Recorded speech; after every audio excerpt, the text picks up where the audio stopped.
mais lento do que a luz.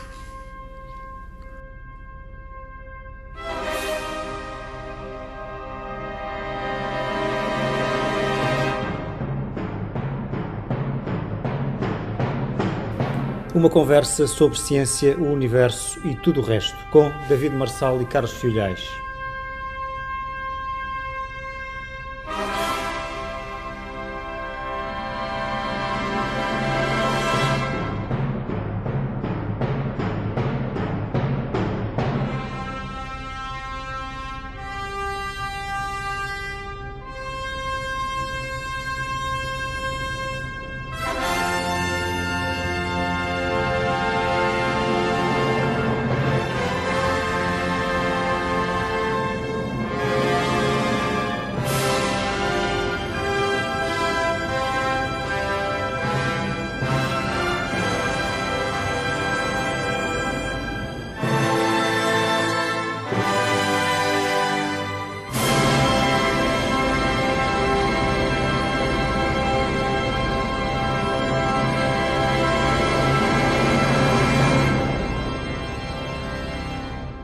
Bem-vindos a mais uma edição do podcast Mais Lento do que a Luz, com David Marçal e Carlos Filhais. Hoje vamos falar de medicina aeroespacial.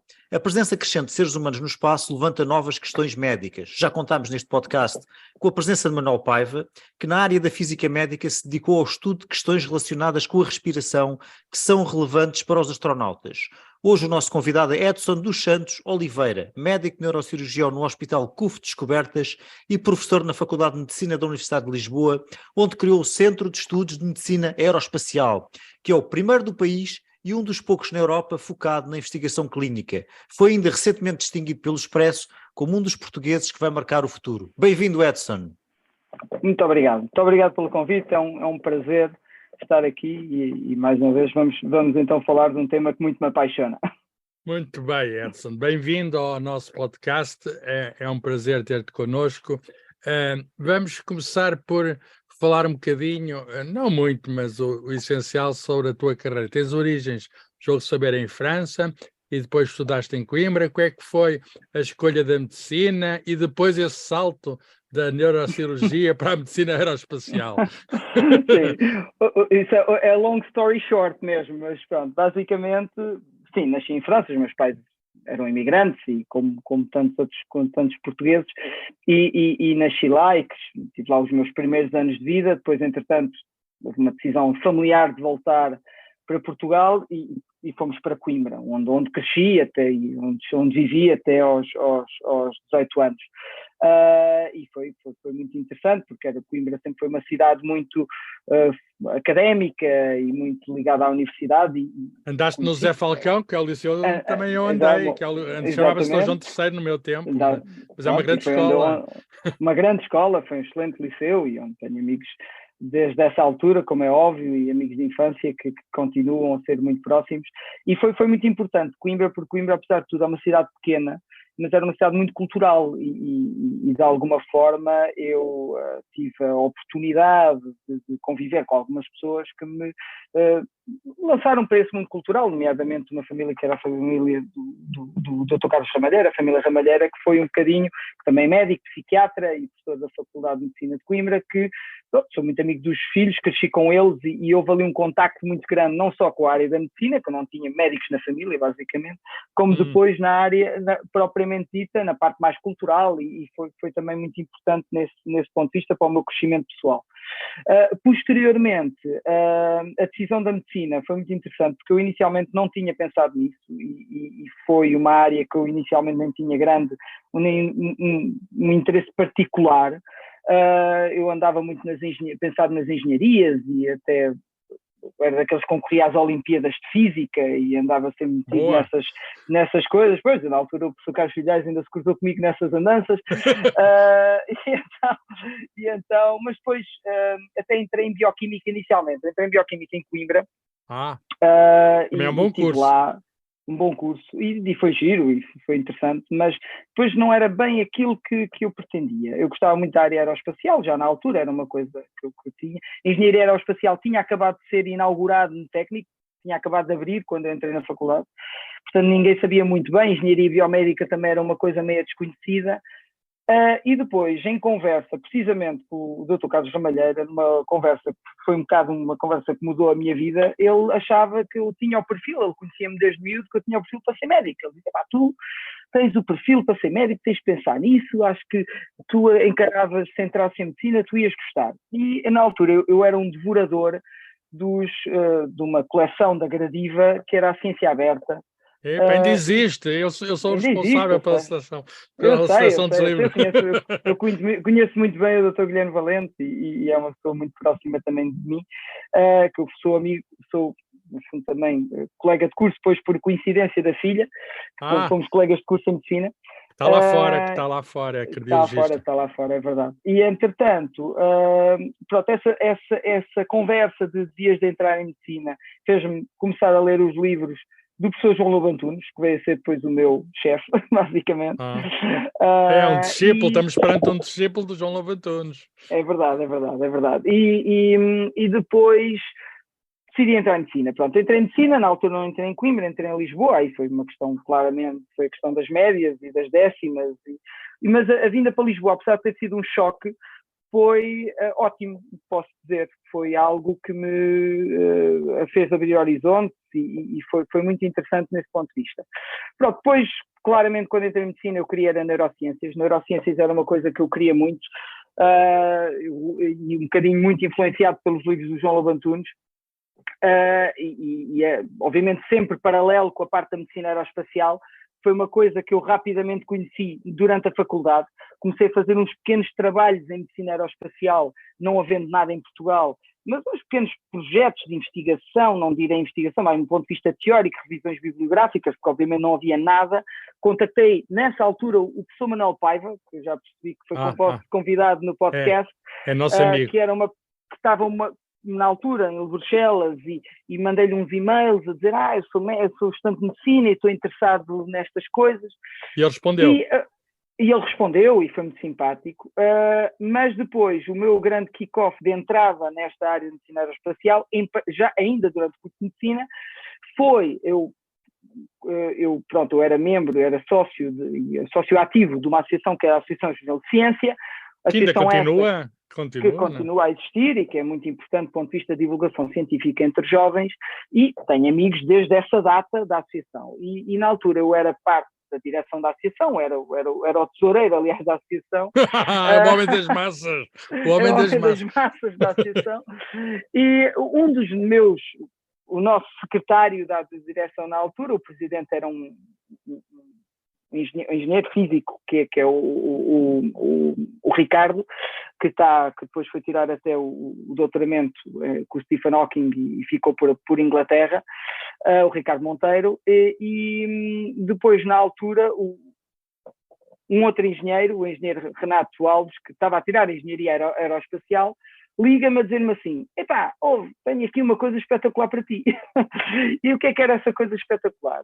Era, basicamente, ia ser desenvolvido, basicamente ia haver um evento no European Astronaut Center, no Centro Europeu de Astronautas, em Colónia, na Alemanha, um workshop de Space Medicine. E era o primeiro que ia haver na Europa, o First Space Medicine Workshop for Students. Para estudantes, foste lá. E eu, na altura, concorri com uma ideia. A ideia ali era desenvolver um projeto e aquilo era brainstorming, no fundo, e era discussão de ideias de aplicação à medicina espacial. Eu, na altura, estava a estudar para os exames, parei de estudar, na altura estava a estudar farmacologia, nunca mais me esqueço. Parei de estudar farmacologia e disse, eu vou me dedicar a um projeto e vou tentar concorrer a isto. E fui selecionado. E então fui, na altura, para a Alemanha, era aluno do 3º ano de medicina, para o Space Medicine Workshop, e foi a minha primeira entrada no mundo real da medicina espacial. Entrada no espaço também. Exatamente. Pronto, foi extremamente interessante, conheci muita gente, e foi uma coisa um bocadinho até, muito, como se diz em inglês, overwhelming, ou seja, foi uma coisa bastante deslumbrante, mas pronto, desenvolvi a minha ideia, ou seja, mandei a ideia era fazer um dispositivo que eu fiz em conjunto com um engenheiro para fazer exercício no espaço devido à atrofia muscular existente, não com um sistema hidráulico, ou seja, a ideia era esta, porque pronto, como não se pode haver peso, com o sistema hidráulico era possível simular peso, e então desenvolvi isso com um engenheiro e fui lá apresentar a ideia. E pronto, e foi muito chido. Claro que pronto, depois voltando para Portugal, as coisas, não havia nada em Portugal nesse âmbito. E era preciso acabar o curso, não é? Era preciso acabar o curso. Ainda fui a um congresso ou outro sobre medicina espacial, aeroespacial, mas terminado o curso, eu tinha que tomar uma decisão. Decisão essa que era, ou seguia a carreira da medicina aeroespacial, ou ia para as neurociências, como sempre me apaixonou. E abriu, no último ano do meu curso, estava eu no 6º ano, abriu uma vaga para Young Graduate Trainee na Agência Espacial Europeia, no Space Medicine Team. Eu concorri para essa vaga, fui chamada em entrevista, mas não fui selecionado. Pronto, na altura aquilo foi um choque, digamos assim, porque realmente tinha ido à entrevista, só tinham sido 3 selecionados para a entrevista, ou seja, eu estava ali à porta de uma coisa fantástica e acabei por não ser selecionado. Na altura foi um tombo grande, digamos assim, e decidi, pronto, olha, vamos esquecer aqui a parte espacial e vamos dedicar à parte da minha outra paixão, que era as neurociências. O cérebro, vamos para o cérebro. Exatamente, e tentei concorrer para a neurocirurgia e lá consegui entrar em neurocirurgia no serviço do professor João Lobo Antunes, que era aquilo que eu queria, no fundo, era um bocadinho aquilo que eu pretendia. E o professor Lobo Antunes, numa conversa muito franca que teve comigo no primeiro ano, que eu já andava com ideias de fazer coisas espaciais no primeiro ano, e ele disse: filho, tu tens que decidir o que é que queres fazer da tua vida. Ou queres ser neurocirurgião, ou queres ser médico de astronautas. Portanto, tens que ver o que é que queres fazer. Tens que saber o que é que queres fazer. E aquela conversa, que nunca mais me esqueço, no gabinete dele, disse: ok, já percebi, tenho que me dedicar a isto. Porque ele queria que fosses para médico cirurgião, neurocirurgião, não é? É isso que ele queria. E assim foi. E depois, durante 10 anos, dediquei-me de alma e coração à neurocirurgia. Foi sem dúvida uma escola de vida, aquele serviço. Mas o sonho antigo voltou, está aí. O sonho antigo voltou. Isso foi no final da especialidade. Isso foi muito engraçado, que já foi no final da especialidade, em que eu vou a um congresso americano de neurocirurgia, vou ao congresso americano e o congresso foi em Houston. Houston, pronto, no sítio onde é o Johnson Space Center, não é? Exato. E eu vou ao congresso, e até foi muito engraçado, e há sempre, nos congressos americanos, há sempre aquelas out of the box, palestras out of the box, e um bocadinho fora do âmbito da neurocirurgia. E quem é que vai lá apresentar? Vai lá um médico da NASA apresentar, no fundo, uma palestra sobre a questão da aeroespacial e a medicina aeroespacial. E eu não faço mais nada. No final, até um bocado empurrado pela minha mulher, que estava um bocadinho vais falar com ele, vais falar fui lá com falar com ele. Smith Johnson, médico da NASA, e aquela conversa durou 2 horas. Foi uma conversa depois que eu tive com ele a tomar café durante 2 horas, e ele disse: I need a neurosurgeon for my team. E eu pensei que ele estava meio no gozo, naquela de brincadeira, de também está aqui a brincar comigo. E ele diz-me assim: olha, fica aqui com o meu cartão, eu preciso de um neurocirurgião, porque estamos a desenvolver um device com o MIT de medição de pressão intracraniana não invasiva, precisava de um consultor neurocirúrgico e tu és a pessoa certa, alguém gosta disto. Eu vou a Portugal ao Web Summit daqui a 2 meses e encontramos-nos lá. E eu pensei: isto nunca mais vai acontecer. A realidade é que ele liga-me quando vem a Portugal e acabamos por nos encontrar num hotel aqui em Lisboa. E pronto, e passado 4 meses estava no Johnson Space Center, e the rest is history, porque o resto, a partir daí, foi entrar aí no mundo a sério. Fizeste um bom contacto, não é? Fizeste um bom contacto. Exatamente, e abriu umas portas, e a partir daí as coisas aconteceram. Fui consultor daquele projeto que fiz em conjunto com o MIT, e as coisas depois começaram-se a desenrolar e a precipitar. A Faculdade de Medicina, e na altura o professor Fausto Pinto, que era o diretor da faculdade, soube disto e queria muito desenvolver algo na Faculdade de Medicina nesta área, e criou-se a ideia de criar um centro de investigação de medicina aeroespacial, e assim, cá chegados, acabámos por criar não só uma disciplina de medicina aeroespacial, como um centro de investigação que passou a ser algo pronto, com alguma relevância a nível... É inovador entre nós. Inovador, exatamente, e foi muito inovador. E pronto, e foi assim. E assim continuo. Fantástico. De um modo geral, que tipo de problemas de saúde é que se colocam aos astronautas? Ou seja, ser astronauta é uma coisa inteiramente saudável ou é assim mais ou menos desaconselhada para a saúde? É mais ou menos desaconselhada para a saúde, porque nós fomos criados num ambiente com gravidade, não é? E, portanto, o nosso corpo, durante milhares e milhares e milhares de anos, centenas de milhares, basicamente criou um ser humano, um Homo sapiens sapiens, que está habituado a ter gravidade. E, portanto, todos os nossos órgãos e sistemas foram desenvolvidos para estar nesse ambiente, não só num ambiente com uma atmosfera específica, como num ambiente com gravidade. Ao chegar ao espaço, percebeu-se rapidamente que a ausência de gravidade impunha um conjunto de problemas nos vários órgãos e sistemas, alguns dos quais poderiam ser problemas potencialmente graves. E, portanto, todos os órgãos e sistemas, desde o momento em que se passa do 1G para o 0G, sofrem um processo de adaptação que é fisiológico, mas que depois pode tornar-se patológico, porque, objetivamente, as coisas a longo prazo podem tornar-se de alguma forma patológicas. Os astronautas são criteriosamente selecionados.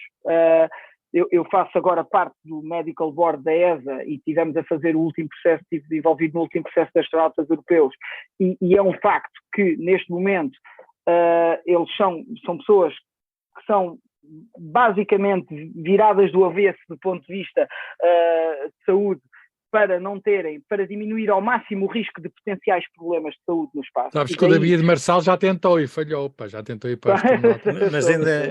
mas não cheguei a essa fase,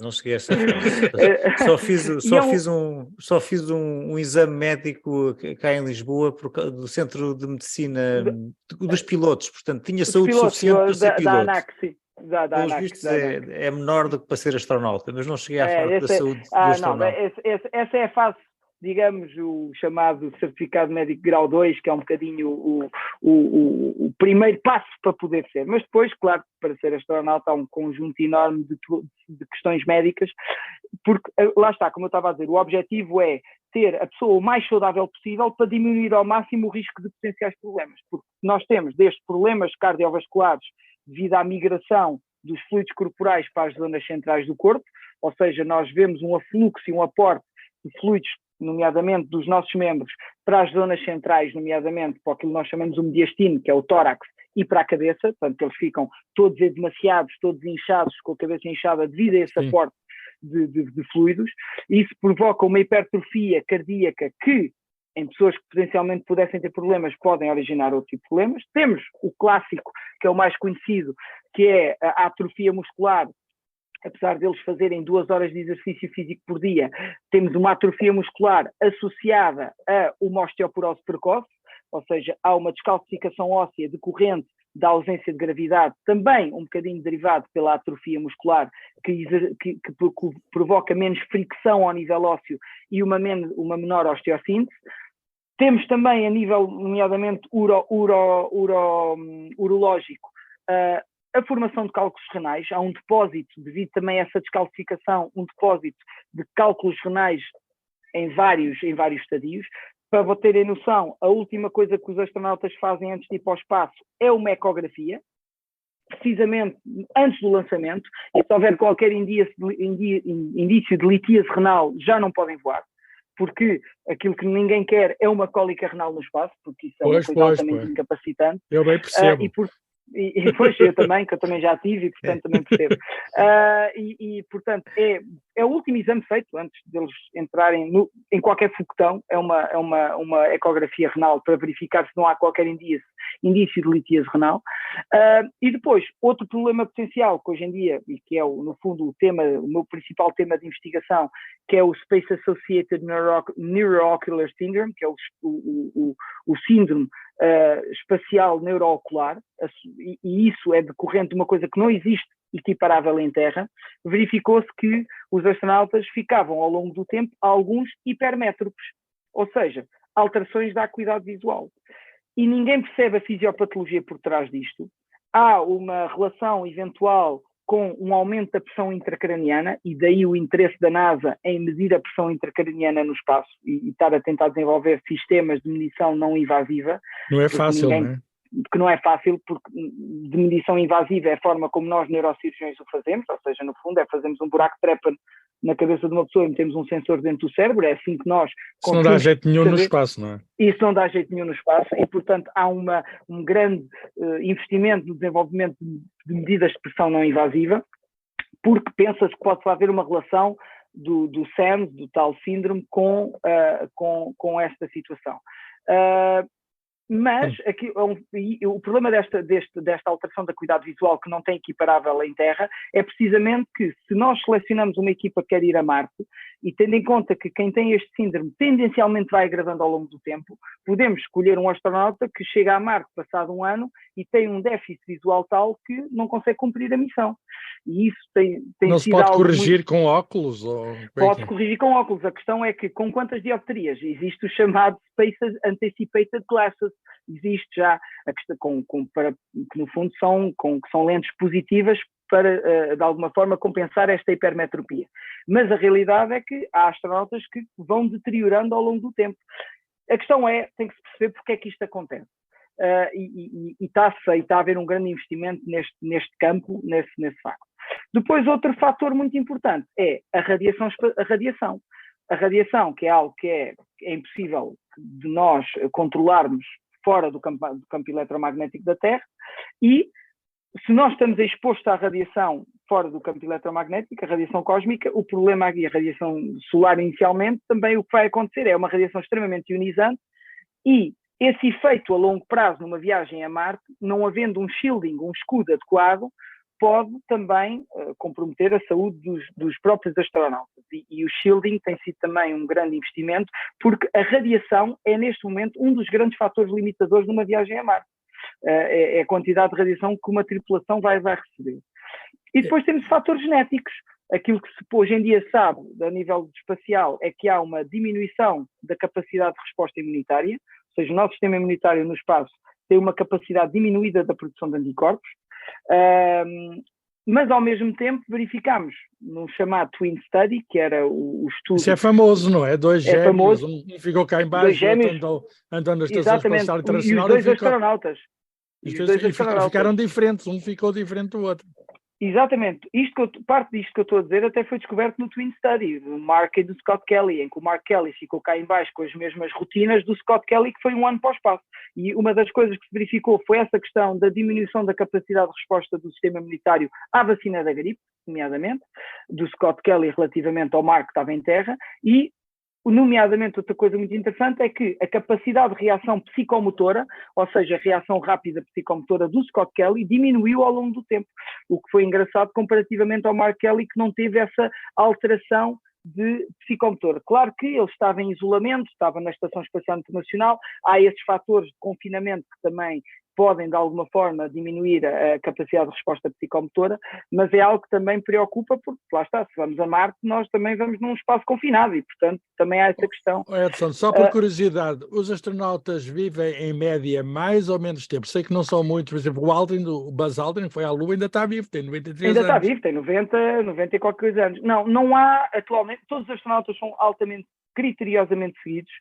Não existe até agora nenhuma evidência de uma diminuição da esperança média de vida dos astronautas relativamente à população. Eles têm um acréscimo, nomeadamente de cataratas, verifica-se, isso pensa-se que é por causa até da radiação, um aumento de incidência de cataratas, mas, por exemplo, não tem um aumento de incidência de tumores, de cancros, não existe, ou seja, apesar da radiação que eles levam, mas todos os astronautas têm um limite de radiação que podem levar, portanto os astronautas não podem indefinidamente fazer missões, existe um risk management de radiação e, portanto, os astronautas só podem cumprir normalmente 3 missões, mais do que isso depois já não podem porque ultrapassam o limite de radiação devido à exposição, nomeadamente quando se fizerem atividades extraveiculares. As mulheres, como o risco devido ao câncer da mama é maior, ainda têm menos tempo útil como astronauta ativo, precisamente por causa dessa questão do risk management, do risk assessment que a NASA e que a ESA fazem. Claro que agora isto com os privados vai mudar um bocado aqui o mundo, não é? Porque agora os privados entram em campo, há astronautas privados e esta gestão é feita de outra forma, digamos.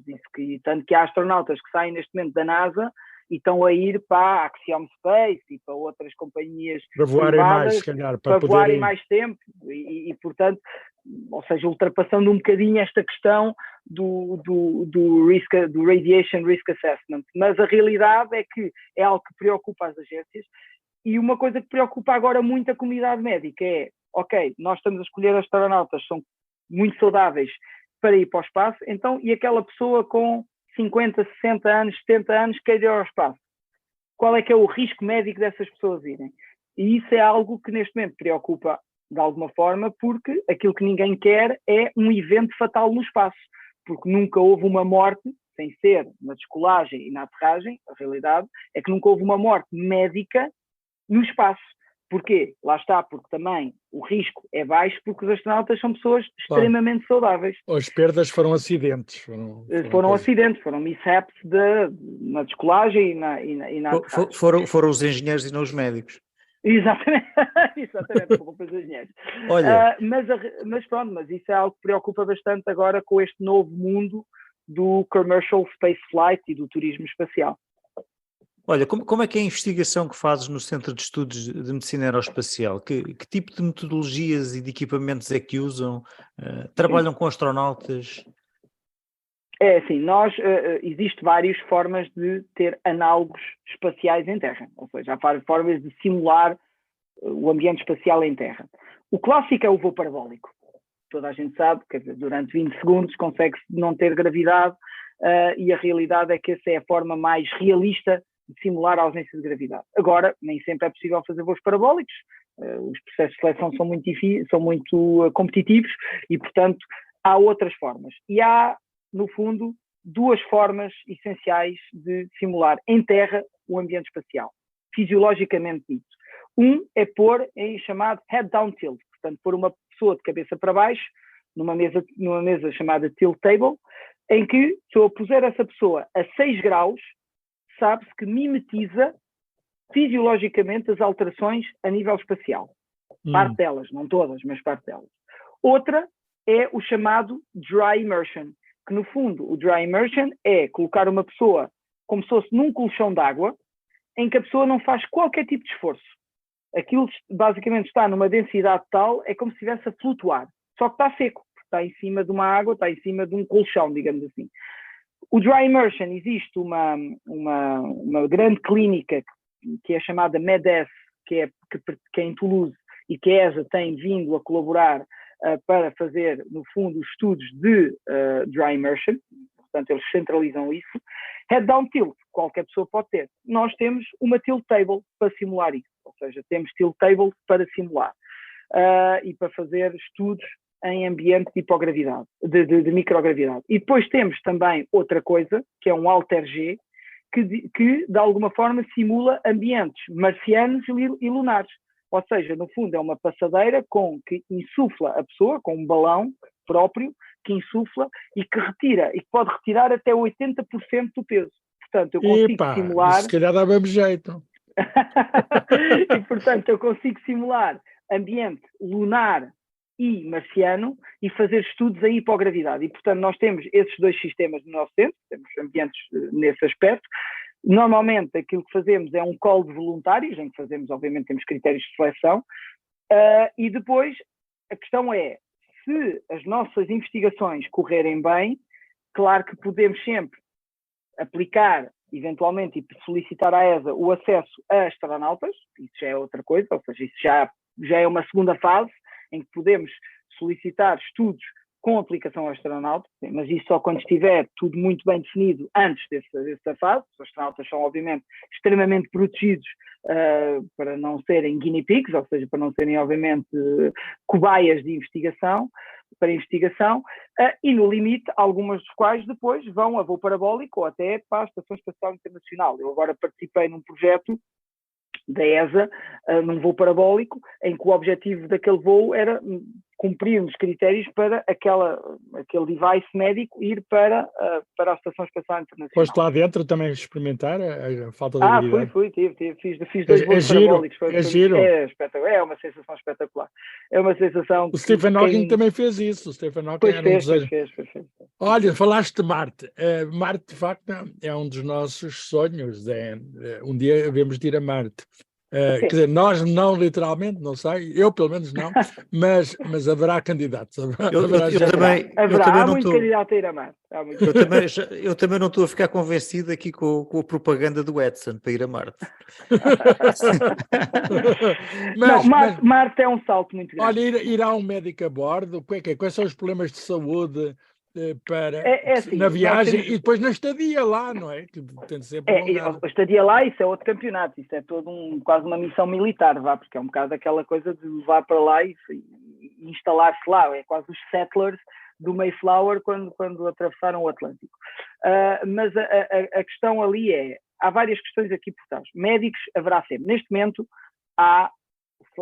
tem selecionado médicos enquanto astronautas. E agora no último processo de seleção de astronautas da ESA, um dos 5 astronautas de carreira que foi escolhido era médico, o suíço é médico. E daí, porque é importante haver, todos eles têm formação paramédica e, portanto, sabem fazer as coisas, suporte básico de vida, suporte avançado de vida, técnicas médicas fundamentais, todos eles são treinados nesse sentido. Agora, tem havido quase sempre um médico a bordo da ISS, quase sempre, não sempre, mas grande parte das vezes. Neste momento, 8% dos astronautas são médicos. É 8%. É esta e alguns já andaram na Estação Espacial Internacional. Não é? Sim, vários. Aliás, mesmo os que foram escolhidos para a missão Artemis na Lua, alguns são médicos. Ou seja, o Kyle Lindgren é médico e, portanto, é também alguém que tem essa experiência. Claro que numa missão a Marte, numa tripulação terá que sempre haver um médico. Acho que isso é uma inevitabilidade. Isto é quase o Star Trek, havia também o médico a bordo. Né? Portanto, é um bocadinho essa situação. Não só para eventuais emergências médicas, como também há uma questão muito importante que muita gente fala, que é a saúde mental dos astronautas, porque assim, é completamente diferente eu ver o planeta Terra, e eles conseguem espreitar pela janela e ver, através da cúpula, o planeta Terra, ou seja, vêm em casa, mas, quer dizer, quando forem a Marte, rapidamente deixam de a ver, e, portanto, passa a ser sobre os escuros do espaço. E até alguns dizem que nem faz sentido ter janelas, a própria nave onde eles vão. E isso, do ponto de vista de saúde mental, também é extremamente importante no próprio processo de seleção. A tensão entre eles, psicológica. A tensão entre eles, exatamente, não só a tensão entre a equipa, como... Imaginemos que um dos filhos dos astronautas morre em terra, cá. Comunica-se essa situação? Não se comunica essa situação? Porque assim, eles não podem voltar para trás, quer dizer, a partir do momento em que vão. E, portanto, há aqui todo... Eu não sei a resposta, mas vai estar protocolado isso. Vai estar protocolado. E isso tem sido pensado, aliás, já foi discutido em vários fóruns médicos, relativamente, sobretudo com psiquiatras, que lidam com eles, como é que eles vão, nomeadamente numa fatalidade, gerir a situação e até perguntar ao próprio astronauta se quer saber ou não, que também é outra coisa importante. E há aqui toda essa situação crucial relativamente à parte da saúde mental e do confinamento. E depois, como eu disse, nunca houve uma emergência real no sentido em que uma situação de uma paragem cardiorrespiratória, nunca houve no espaço. Existem protocolos de reanimação cardiorrespiratória sem gravidade, ou seja, de massagem cardíaca, existem protocolos para executar algumas situações de emergência. Eu faço parte de uma associação chamada Space Surgery Association, em que aquilo que pensamos basicamente é como fazer determinados procedimentos cirúrgicos no espaço. Isso é possível? Espacial. Nunca foi feito, mas achas possível fazer uma operação? Acho que é possível. Mas nunca o quê? Foi tirar o apêndice, uma coisa simples? Por exemplo, uma coisa desse género, porque não? A realidade é que está-se a pensar até que ponto é que não pode ir um robô guiado remotamente por um cirurgião cá em baixo, isso já outro lado cá de baixo, fazer, não é? Cá do lado de cá de baixo, com a ajuda de algum médico que saiba no fundo lá e consiga de alguma forma guiar as pinças e essa parte mais... Isso é que é mesmo telemedicina a sério, pá. É telemedicina a sério. Isso já está, aliás, já foi agora o ano passado, foi a primeira vez que houve um médico holograficamente apareceu na Estação Espacial Internacional. Mas isso numa viagem a Marte é mais difícil, porque a velocidade da luz e o Carlos está aí, demora mais para controlar, para dizer ao robô para se mexer, demora algum tempo, não é? Pronto, exatamente, há a questão do delay, exatamente, mas há alguma experiência militar nisso, porque os drones que basicamente vão bombardear o Afeganistão, eles estão nos Estados Unidos a ser guiados e há um delay de alguns minutos relativamente a essa situação e, portanto, existe alguma experiência relativamente também, nomeadamente, qualquer missão em Marte, o rover é guiado claro, há com uma distância sempre muito grande. Portanto, há a experiência militar, há a experiência de Marte com os rovers, portanto, há experiência relativamente a isso. E, portanto, isso é uma coisa que vai acabar por acontecer. Mas achas que numa cirurgia também se consegue lidar com a questão do delay? É assim, obviamente que tem vários preâmbulos e terá que estar sempre alguém a bordo para que com conhecimento de causa, ok? Agora, estar a pedir a um astronauta para operar, ou seja, fazer o procedimento, já é um pouco mais difícil, a não ser que ele próprio seja cirurgião e consiga o fazer, e há astronautas cirurgiões, isso também é possível. Mas vamos assumir que ele não é cirurgião e que tem simplesmente o chamado Advanced Trauma Life Support Course, que é o ATLS, que é um curso de emergências médicas. Eles conseguem estabilizar a pessoa para depois ser tratada. Calma, Edson, mas o cirurgião não funciona sozinho, tem os anestesistas, tem toda a equipa. Claro. Isso é mais difícil, não é? Mas essa parte de anestesiar um doente, intubar um doente, lá está, isso aprende-se, ok? Isso aprende-se a fazer, nomeadamente qualquer pessoa que faça o curso do INEM, aprende a estabilizar um doente, conseguindo intubando e anestesiando dessa forma, e todos os astronautas têm esse curso, parte deles, ou pelo menos aqueles que são médicos, todos têm esse curso. Agora, claro que há aqui um conjunto de problemas associados à distância, e na viagem a Marte isso é uma inevitabilidade, e claro que o salto para ir a Marte nem é tanto essa questão de emergências médicas, vamos assumir que à partida não irá acontecer nada de grave, mas isso corre-se esse risco. E há esse risco, e eles sabem que no limite podem morrer, assim como quando foi as missões Apolo, eles sabiam que podiam morrer, quer dizer, e é algo que eles sabem que pode acontecer, e quem for selecionado para Marte tem que ter essa consciência. Agora, claro que o risco das missões Apolo não é aceitável hoje em dia. Não é aceitável. As missões Apolo, no atual estado da arte, não eram aceitáveis, pelo risco associado. E, portanto, claro que vai-se mitigar ao máximo o risco. Lá está, esta parte das cirurgias é algo que está a ser pensado, como fazer, o que tipo de treino os astronautas têm que ter, a parte das telecomunicações, mas obviamente que isto é tudo uma questão que, mais do que a parte médica, como eu disse, há a questão da radiação, que é muito mais básica e que não está ainda tratada e tem que ser tratada. Esta conversa é muito, muito interessante, levar-nos-ia para mais longe ainda, mas temos de, agora o nosso tempo é escasso, temos de concluir. E vamos tentar concluir com questões, digamos, pessoais, género. Achas que algum dia vais conseguir ir ao espaço além do voo parabólico? Quer dizer, é um desejo teu? É um desejo meu, claro que sim. Quem é apaixonado por isto, acho que não há ninguém que não queira. No fundo, toda a gente quer lá ir ver a Terra do espaço. Do ponto de vista concreto, acho que será possível nos próximos 20 anos fazer voos suborbitais de uma forma mais regular. Acho que isso será possível. Estadias no espaço prolongadas, hotéis espaciais, digamos a preços que qualquer um de nós possa fazer, acho que será difícil nos próximos anos, porque é preciso um volume muito grande para descer o preço, à semelhança como hoje em dia é andar de avião. Já foi muito caro, hoje em dia é muito mais barato. Não vais montar uma clínica para turistas astronautas. Eu acho que ir ao espaço, eu acho que os voos suborbitais vão se tornar mais regulares e acho que vai ser possível, se calhar, qualquer um de nós daqui a 10, 15 anos poder fazê-lo. Estadias mais prolongadas no espaço vai ter muito do investimento privado a esse nível e até que ponto é que é compensatório financeiramente. Há interesse, Normalmente os multimilionários todos querem ir também ao espaço e têm dinheiro para o fazer, e é no fundo quem está neste momento a pagar isso, porque neste momento, para terem noção, alguém que queira ir com a Axiom Space ao espaço tem que pagar pensa-se à volta dos 50 milhões de dólares, portanto... Está muito caro, eu vou esperar que os preços está um bocadinho carote, uma promoção internacional, mas conforme o Black Friday o que custa, o dinheiro por quilo para o lançamento está a diminuir gradualmente. Já foi milhares e milhares e milhares de euros e agora é muito mais barato, e o Elon Musk diz que vai conseguir descer para 10% daquilo que custa hoje em dia. Se nós baixarmos para 10% daquilo que custa hoje em dia, o peso quilo para um lançamento, claro que as viagens tornam-se mais baratas, objetivamente.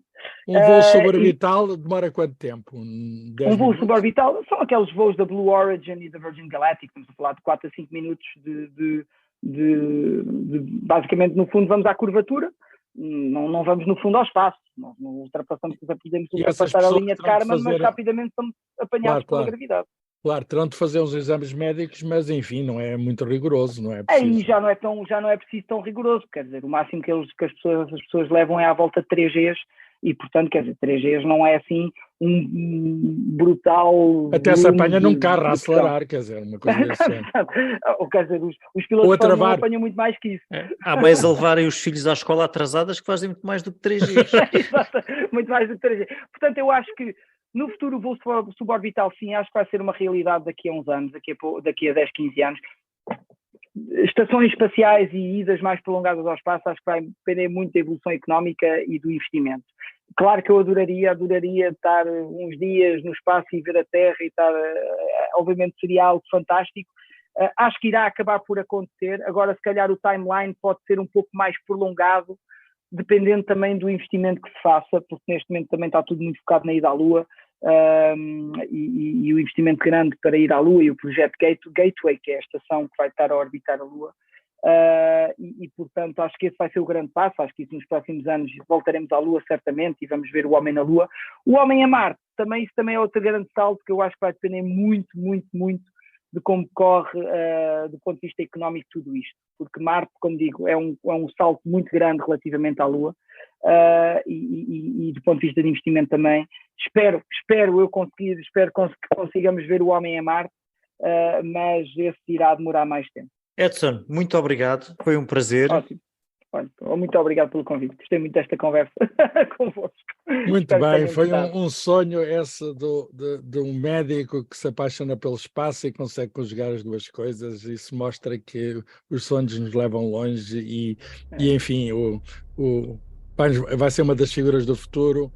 Queremos cá estar para ver isso, para ver mais toda essa atividade no espaço e todo esse aumento fantástico, e há portugueses e portugueses de excelência envolvidos nesses projetos.